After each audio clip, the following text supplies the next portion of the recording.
Good morning students. Last time if you remember हमने बात की थी P2 कॉन्फ़िगरेशन के एनर्जी टर्म्स की और D2 कॉन्फ़िगरेशन के। तो P2 कॉन्फ़िगरेशन के कौन कौन से एनर्जी टर्म्स आपके पास आए थे? 3P, 1D and 1S।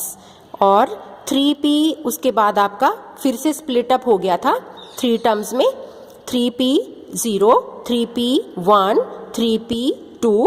तो जब आपने इनको एनर्जी के पॉइंट ऑफ व्यू से अरेंज किया था तो 3P लोवेस्ट एनर्जी टर्म थी आपकी, यानी कि इसको आपने कहा था ग्राउंड टर्म, और ये आपकी हायर एनर्जी टर्म्स थी।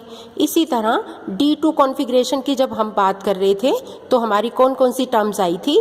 3F, 3P, 1G, 1D और 1S। इनको भी आपने इंक्रीजिंग ऑर्डर ऑफ एनर्जी इस तरह से अरेंज किया था। तो 3F क्या थी? आपकी लोवेस्ट एनर्जी टर्म थी आपकी, जो कि आपकी ग्राउंड टर्म थी। वो दूसरी बात है, ये 3F फिर से स्प्लिट अप हो गई थी, 3P भी अगेन स्प्लिट अप हो गई थी। तो इसका मतलब जो लोवेस्ट एनर्जी टर्म थी आपकी वो क्या थी? आपकी ग्राउंड टर्म थी, और बाकी की टर्म्स फिर क्या थी? About this ground term in their energy levels.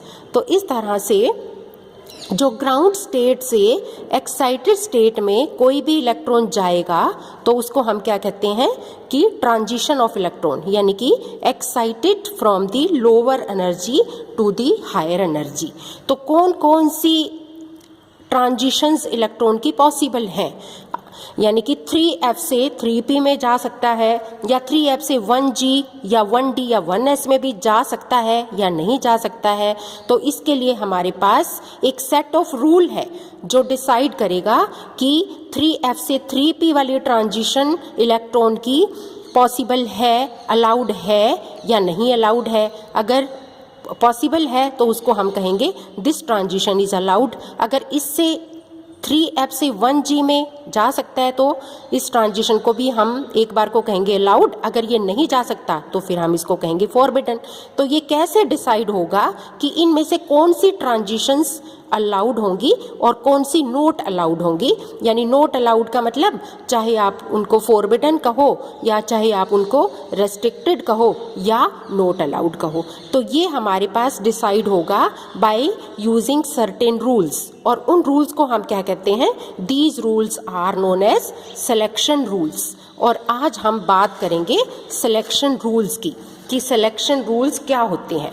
उससे पहले थोड़ा बार बार हम जैसे टर्म्स की बात कर रहे हैं तो मैं आपको थोड़ा टर्म्स की डेफिनेशन बताती हूँ कि टर्म्स क्या है। What are terms? The energy levels obtained by grouping together the microstates that have the same energy when electron repulsions are taken into account. They are called terms.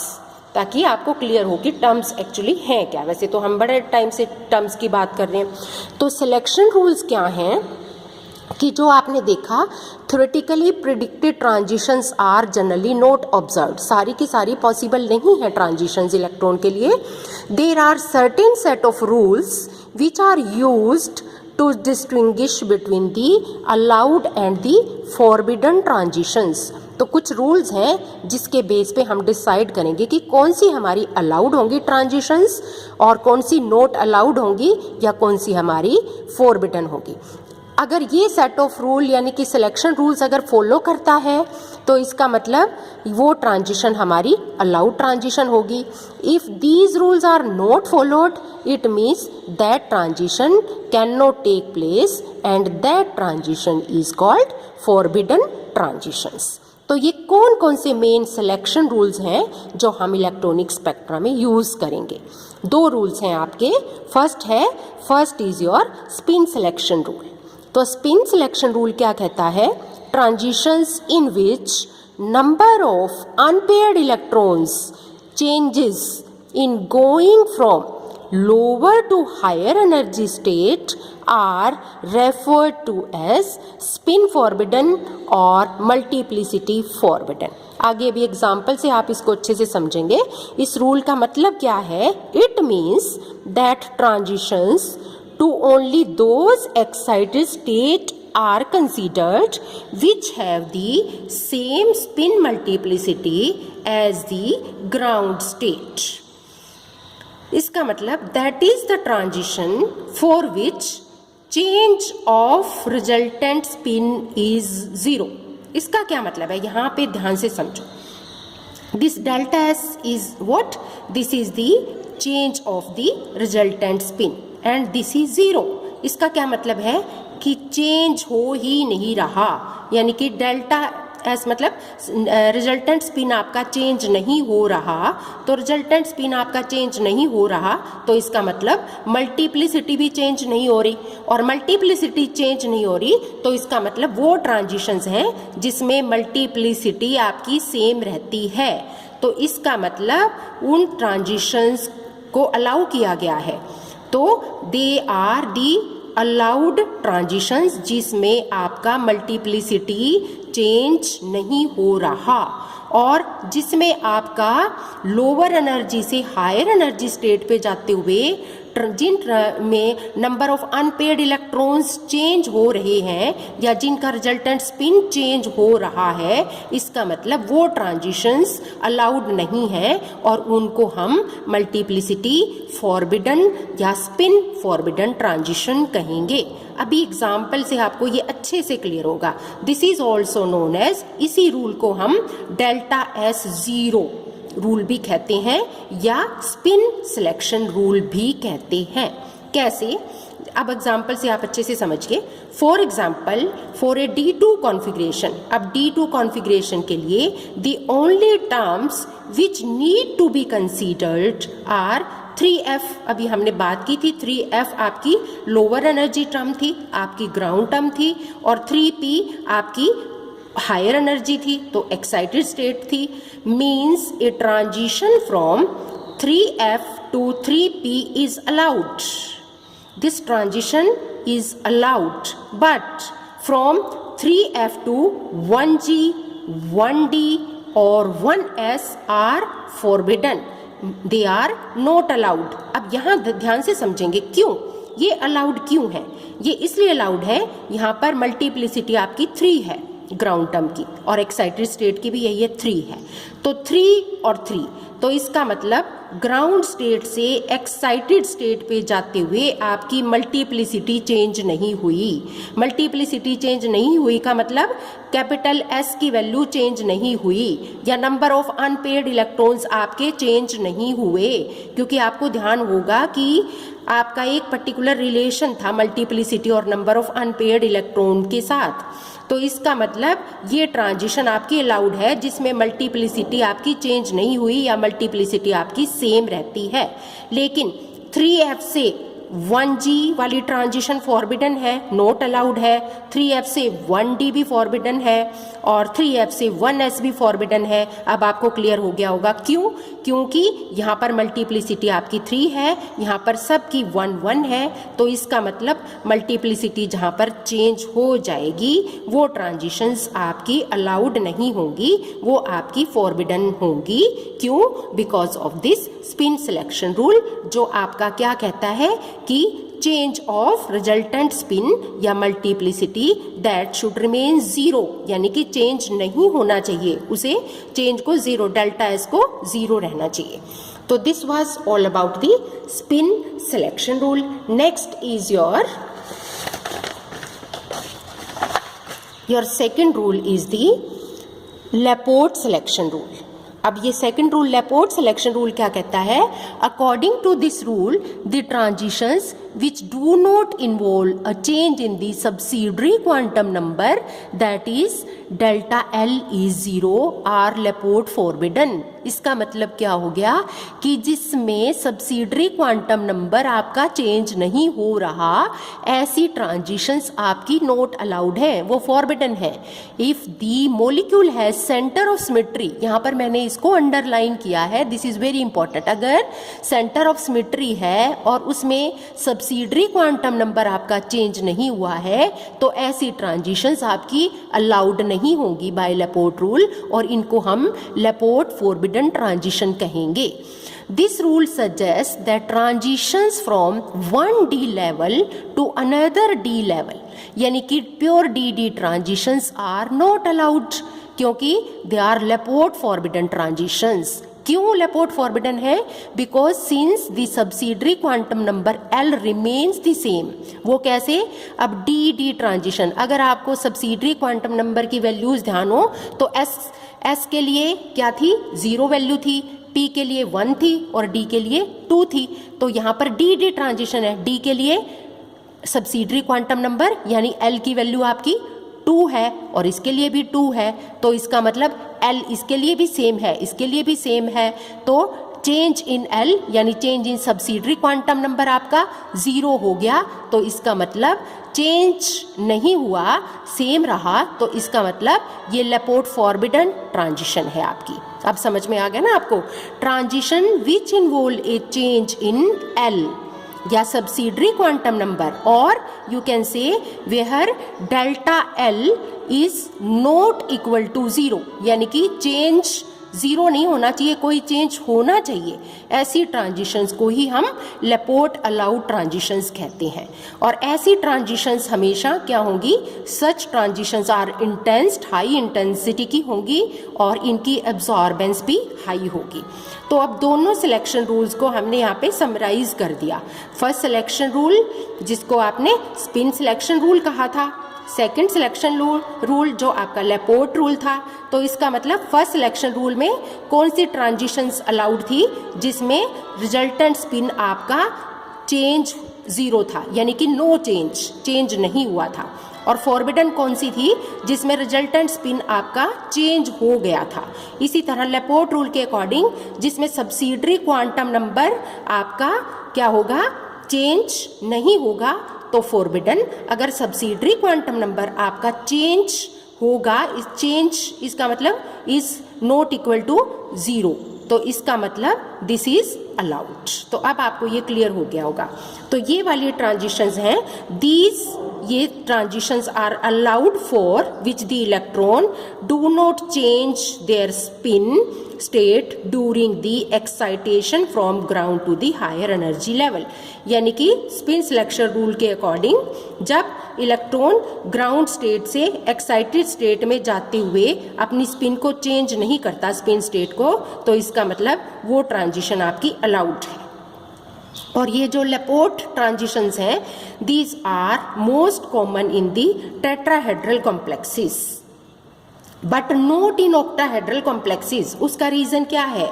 As the tetrahedral complexes does not possess centre of symmetry. यहाँ पे अगर आपको ध्यान हो तो हमने यहाँ पर क्या कहा था कि सेंटर ऑफ सिमेट्री जिनमें होगा उनमें लेपोर्ट ट्रांजिशंस आपकी फॉरबिडन होंगी। तो ऑक्टाहेड्रल में क्योंकि they have a centre of symmetry, तो इसलिए यहाँ पर ऑक्टाहेड्रल में ये ट्रांजिशंस नहीं होंगी, लेकिन टेट्राहेड्रल में centre of symmetry is not there. तो यहाँ पर ये transitions very intense and very high absorbance will take place. Epsilon की वैल्यू 100 से 1000 टाइम्स है। इसका मतलब क्या है?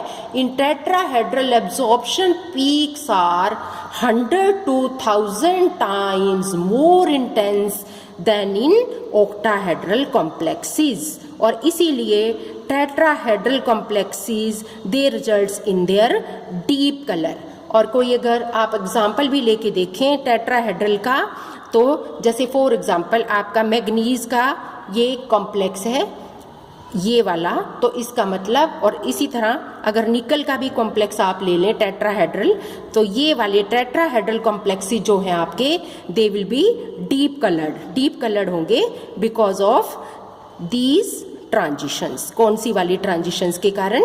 लेपोर्ट अलाउड जो होंगी इनके कारण।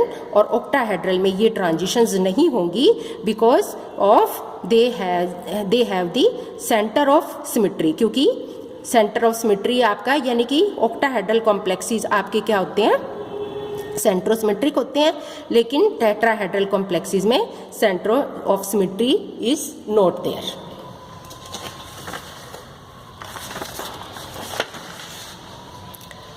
इससे क्या होगा, जो आपके ऑक्टाहेड्रल कॉम्प्लेक्सेस हैं उसमें प्योर डी ट्रांजिशंस अगर होंगी, क्योंकि जहां पर आपकी परफेक्ट ऑक्टाहेड्रल ज्योमेट्री होगी तो इसका मतलब क्या है कि वहां पर आपकी प्योर डी ट्रांजिशंस होंगी, और प्योर डी ट्रांजिशंस नहीं होंगी तो इसका मतलब ऑक्टाहेड्रल कॉम्प्लेक्सेस तो आपके कलरलेस रह जाएंगे। तो इसका मतलब क्या हुआ कि कलरलेस रह जाएंगे, लेकिन कुछ बहुत सारे कॉम्प्लेक्सेस आप देखते हैं जो बड़े शार्प कलर के आते हैं। तो इसको हम कैसे एक्सप्लेन करेंगे? As a result of the selection rules the d transitions in perfectly octahedral complexes are not allowed and many complexes would be colourless. क्यों? Due to centre of symmetry in octahedral complexes, क्योंकि centre of symmetry होता है, centrosymmetric होते हैं वो। When all the 6 ligands are same, अगर मान लिया 6 के 6 लिगेंड्स आपके सेम हैं तो इसका मतलब वो परफेक्ट ऑक्टाहेड्रल ज्योमेट्री होगी आपकी। परफेक्ट ऑक्टाहेड्रल ज्योमेट्री होगी तो आपकी डी ट्रांजिशंस अलाउड नहीं होंगी। तो डी ट्रांजिशंस अलाउड नहीं होंगी तो ट्रांजिशन इलेक्ट्रॉन की ग्राउंड से एक्साइटेड स्टेट पे जाएगा, तभी किसी पर्टिकुलर वेवलेंथ को वो एब्जॉर्ब करेगा और उसी के कॉरेस्पॉन्डिंग फिर जो ट्रांसमिट करेगा उसके कॉरेस्पॉन्डिंग उसका कलर आएगा। तो इसका मतलब वो तो कलरलेस रह जाएंगे। लेकिन if these ligands are different then octahedral geometry is distorted। लेकिन अगर लीगेंड सेम नहीं है, थोड़े से डिफरेंट है, कोई एक लीगेंड या 2 लीगेंड, तो ऑक्टाहेड्रल ज्योमेट्री थोड़ी सी डिस्टोर्ट हो जाएगी and hence the molecule is no longer centrosymmetric, और वो पूरी तरह से यानी सेंटर ऑफ सिमेट्री उसका डिस्ट्रॉय हो जाएगा और उसमें mixing of d and p orbital of metal ion will take place. तो प्योर डी ट्रांजिशंस नहीं रहेंगी बल्कि मिक्सिंग डी और पी ऑर्बिटल की हो जाएगी। तो ऐसे में in such cases the transitions are no longer pure d transitions, और यहाँ पर इंटेंसिटी उनकी ट्रांजिशंस की वीक आएगी एज कंपेयर टू दी जो पीछे टेट्राहेड्रल में हम देख रहे थे, और इसकी रेंज होगी एप्सिलॉन 20 से 50, एब्जॉर्बेंस वीक आएगी। लेकिन if a complex which has a perfect octahedral structure can also absorb light and display color, लेकिन कई ऐसे कॉम्प्लेक्सेस भी आप एग्जाम्पल देखेंगे जिनमें परफेक्ट ऑक्टाहेड्रल ज्योमेट्री है but still they are colourful, फिर भी वो कलर क्यों है? तो this can be explained by a special mechanism called vibronic coupling. तो इसको हम एक स्पेशल मैकेनिज्म से एक्सप्लेन करते हैं, वाइब्रोनिक कपलिंग। तो ये वाइब्रोनिक कपलिंग क्या चीज है, इसको ध्यान से समझेंगे आप। All the bonds in octahedral transition metal complexes vibrate, you know it very well, during the course of the normal vibrations। तो ये वाइब्रेट करते करते जो ऑक्टाहेड्रल कॉम्प्लेक्सेस हैं तो इनके कुछ मॉलिक्यूल्स थोड़े से ऑक्टाहेड्रल ज्योमेट्री से डिस्टोर्ट हो जाएंगे for a given instant of time. तो उससे क्या होगा, इस डिस्टोर्शन के कारण जो ऑक्टाहेड्रल जो आपकी ज्योमेट्री थी उसका सेंटर ऑफ सिमेट्री आपका डिस्ट्रॉय हो जाएगा, और यू कैन से octahedral symmetry will be lost temporarily and the d and the p orbitals they will mix in this unsymmetrical configuration will result in a very low intensity transition will be there। तो बहुत week intensity की transition you will be observe for cases, such cases.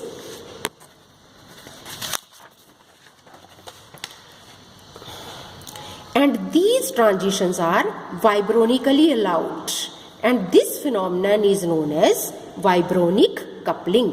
तो इस phenomenon को हम क्या कहते हैं, vibronic coupling. This is very important phenomenon, बहुत बार एग्जाम में क्वेश्चन पूछा जाता है कि what is vibronic coupling, explain it with an example. तो यहाँ पर हमने एग्जाम्पल भी लिया है। This phenomenon is found in this complex, this is octahedral complex of manganese, यानी कि 6 वाटर लिगेंड्स हैं। This is hexaaqua complex of manganese 2 positive. तो यहाँ पर 6 लिगेंड्स हैं, all the ligands are alike. तो इसका मतलब ये परफेक्ट ऑक्टाहेड्रल ज्योमेट्री है आपकी। In case of manganese two both the transitions, कौन सी दोनों ट्रांजिशंस, स्पिन ट्रांजिशंस और Laporte transition, these are resulting from the, यानी कौन कौन सी, स्पिन मल्टीप्लिसिटी और Laporte, these both these transitions are forbidden, दोनों ही फॉरबिडन ट्रांजिशंस हैं। वो कैसे, अभी एग्जांपल से आपको पता लग जाएगा। मैं कुछ एक एग्जांपल भी ले रही हूँ सिलेक्शन रूल के, उससे आपको क्लियर हो जाएगा कि कैसे। As a result of this complex should be colourless, तो इसका मतलब इस कॉम्प्लेक्स को तो कलरलेस होना चाहिए था। कौन से कॉम्प्लेक्स को, ये वाला जो हमने एक परफेक्ट ऑक्टाहेड्रल ज्योमेट्री वाला कॉम्प्लेक्स लिया है मैग्नीज 2 पॉजिटिव का, 6 वाटर लिगेंड्स हैं जिसके साथ, बट दिस इज कलर्ड। लेकिन ये कलर्ड क्यों है, this is because of the vibronic coupling. अब आपको समझ में आएगा, नेक्स्ट में कुछ एक एग्जांपल होगी सिलेक्शन रूल के कि ये मैग्नीज के केस में यानी कि दोनों ही आपकी स्पिन और आपकी लेपोर्ट दोनों ही ट्रांजिशन फॉरबिडन क्यों है। Let's decide it by taking the example.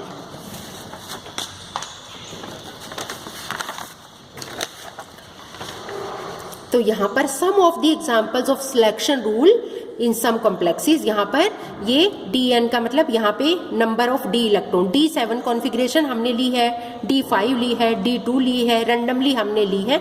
तो यहाँ पर ये कॉम्प्लेक्स है, आप देख रहे हो, तो ये D7 इसकी कॉन्फ़िगरेशन है। यहाँ पर लेपोर्ट ट्रांजिशंस आपकी अलाउड है। अब यहाँ पर अलाउड क्यों है लेपोर्ट ट्रांजिशंस, वो आपको पीछे ध्यान से क्लियर हो गया होगा, क्योंकि ये आपका कैसा है, ये आपका टेट्राहेड्रल कॉम्प्लेक्सेस है, इसमें सेंटर ऑफ सिमेट्री नहीं होता, तो इसका मतलब लेपोर्ट ट्रांजिशंस आपकी अलाउड है।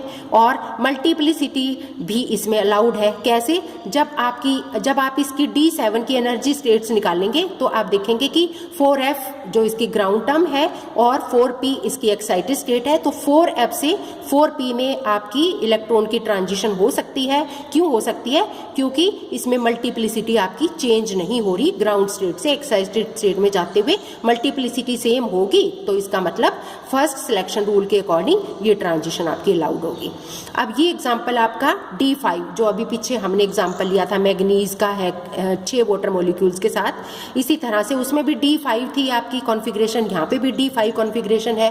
तो ये भी ट्रांजिशन आपकी यहाँ पर लेपोर्ट अलाउड है। क्यों अलाउड है, क्योंकि this is also a tetrahedral complex, यहाँ पर ये भी 4 लिगेंड्स हैं इसके साथ, लेकिन ये आपकी मल्टीप्लिसिटी फॉरबिडन है। अब ये मल्टीप्लिसिटी फॉरबिडन क्यों है, ये यहाँ पे मैंने एक्सप्लेन किया इसको, क्योंकि D5 की जब आप टर्म्स निकालेंगे तो क्या निकल के आएंगी आपकी 6s 4g 4f 4d और 4p, ये टर्म्स आएंगी। आप इसको करके भी देख सकते हैं।